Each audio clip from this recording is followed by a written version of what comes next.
जय श्रीमन नारायण।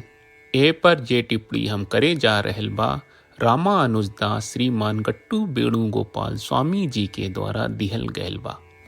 अध्याय 10 विभूति योग श्लोक 10। तेषां सततयुक्तानां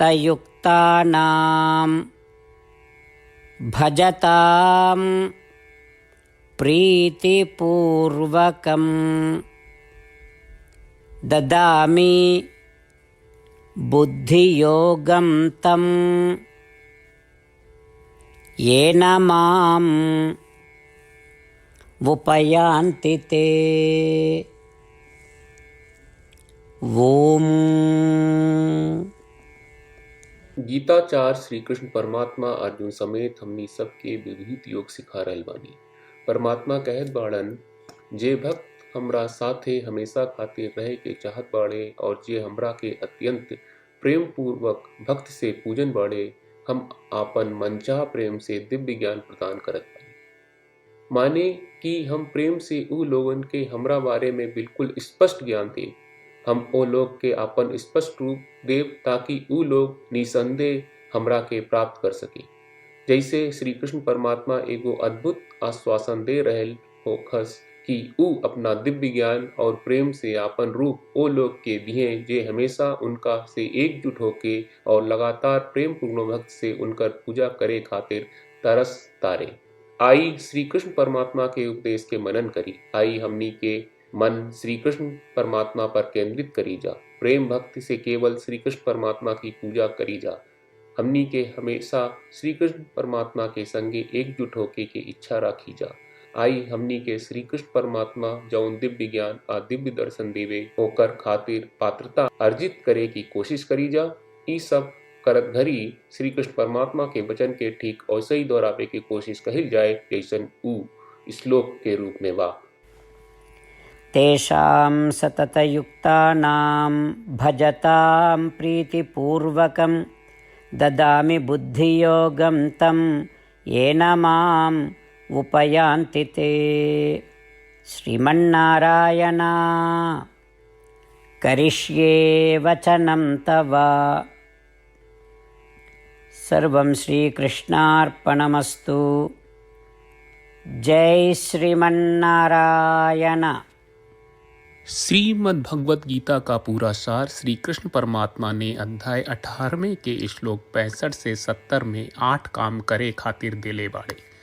श्री कृष्ण कहले, हम ओ लोगन से प्रेम करनी जो लोग इन 8 बातन के मान तारे। हम ओ भक्तन के हर तरह से रक्षा करब। श्री कृष्ण परमात्मा के द्वारा बोलल गईल संपूर्ण भगवत गीता सुनला के बाद अर्जुन कहले, करिष्ये वचनम त्वा, जेके मतलब बा कृष्ण मैं वही करब जौन आप कही। यही कारण बा श्री कृष्ण अर्जुन के हर तरह के सफलता आ विजय प्रदान करेले। आई परमात्मा के आपन व्रत देई कि हमनी के ये 8 गौ कर्म के पालन करी जा। ई वचन परमात्मा के देवे से बड़न कौनो पूजा तपस्या यज्ञ नहीं। हम 8 प्रण कहब जौन हमनी के करे के चाहिए। आप सब कृपया इन्हन के आपन दिमाग और दिल में सोची। श्री कृष्ण के आपन वचन देवे के ई तरीका में हमनी सबकी कल्पना करे के चाहिए कि श्री कृष्ण का चेहरा खुशी से चमकत बा और खुशी के एहसास करत बा। जय श्रीमन नारायण। यहाँ हमनी के 8 वादा बा। हमनी के पहला वादा, हे श्रीमन नारायण, आपका निर्देश के मुताबिक हम हमेशा तोहार ध्यान करब और तोहार बारे में सोचब। हमनी के दूसर वादा, हे श्रीमन नारायण, आपका सलाह का अनुसार हम हमेशा आपका भक्त रहब। हमनी के तीसर वादा, हे श्रीमन नारायण, हम आपन सब काम तोहरा सेवा के रूप में और तोहरा संतुष्टि खातिर करब। हमनी के चौथा वादा, हे श्रीमन नारायण, जैस की आप माने के कहले रहलू, हमरा बहुत विश्वास बा कि हम आपके होई और हम हमेशा आपन दोनों हाथ जोड़ के आपके नमस्कार करब और आपकी पूजा करब। हमनी के पांचवा वादा, हे श्रीमन नारायण, हमरा के तोरा बात माम एकम शरणम ब्रज 1866 याद कहले, जहाँ आप हमरा के आपन का अर्पित करे का कहा। श्रीमन नारायण, मैं हमेशा तोहरे शरण में रहब। हमनी के छठवां वादा, हे श्रीमन नारायण, हमरा के तोहरा बात माँ सुचहा 1866 याद कहले, कि आप हमनी के शोक ना करे का आश्वासन दे रहे बड़े, हम अब और शोक ना करब। हमनी के सातवां वादा, हे श्रीमन नारायण, आपने हमरा खातिर श्रीमद् भगवत गीता के वितरण करके हम सबके कृपा कहले और आशीर्वाद दहले बा। हम वादा करत बानी कि रोजाना कम से कम एक श्लोक पढ़ब या सुनब। हमनी के आठवां वादा, हे श्रीमन नारायण, आप गीता के पूरा मानवता तक ले गयलू। हम गीता में आपके दिव्य वचन के उन भक्तन तक पहुँचावे के प्रयास करब जे गीता से अपरिचित बा। हे श्रीमन नारायण, हम उई करब जौन तू करे का कहब। हम ऐसन व्यवहार करब जैसन आप चाहत बानी और हम खाली आपका खातिर काम करब। श्रीमन नारायण के रोज आपन वचन देहल कि हम ओइस करब जैस आप कहत बानी, ई अपने आप में बड़न पूजा बा। श्रीमन नारायण, करशे वचनम त्वा। श्रीमन नारायण, हम तोरे निर्देश के मुताबिक काम करब।